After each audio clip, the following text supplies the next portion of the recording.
Hi అండి అందరికీ. ఏం చేస్తున్నారు? ఎగ్స్ ఎప్పుడు బాయిల్ చేసినా పీల్ ఆఫ్ చేసేటప్పుడు ముక్కలు ముక్కల కింద అయిపోవడం, సరిగా రాకపోవడం అనేది చాలామందికి జరుగుతుంది కదా. కానీ అలా ఏం జరగదండి. నాకైతే ఎప్పుడు చాలా ఈజీగా వస్తాయి. మా పిల్లలు కూడా ఇలాగ సింగిల్ హ్యాండ్తో పీల్ ఆఫ్ అయితే చేస్తారనమాట. ఏం లేదండి, జస్ట్ చిన్న ట్రిక్ అంతే. ఒకసారి చెప్తున్నాను చూడండి.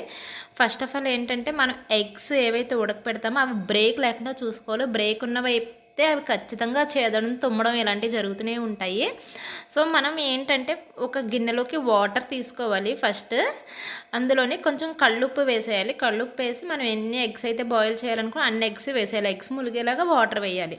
వాటిని స్టవ్ మీద పెట్టేసి పెద్ద మంట పెట్టాలండి ఫస్ట్. తర్వాత అవి కొంచెం రోలింగ్ బాయిల్ అవుతున్నప్పుడు మంట తగ్గించేసి మూత పెట్టేసేయాలి. ఒక 10 మినిట్స్ తర్వాత ఇంకా స్టవ్ ఆఫ్ చేసేసి మూత పెట్టేసేయాలి. ఒక 5 మినిట్స్ వదిలేస్తే మనకి చల్లారిపోతాయి కదా. అప్పుడు ఆ వాటర్ అంతా వంపేసేసి, నేను వీడియోలో చూపిస్తున్నాను చూడండి, అలాగా మొత్తం గుడ్డు కింద పడిపోకుండా గిన్నెలోనే కదిపేసేయండి. అలాగా కదిపేసిన తర్వాత ఇప్పుడు ఇందులోకి నార్మల్ టెంపరేచర్ ఉన్నటువంటి వాటర్ ఉంటాయి కదా, ట్యాప్ వాటర్, అవి విప్పేసుకోండి. అంతే. వెంటనే మనం సింగిల్ హ్యాండ్తో, అసలు బ్రేక్ ఆల్రెడీ మనం ఇలా ఇలా కొట్టాం కదా, అప్పుడే మనకి పైన ఉన్న పెంక్ అంతా లూజ్ అయిపోతుంది.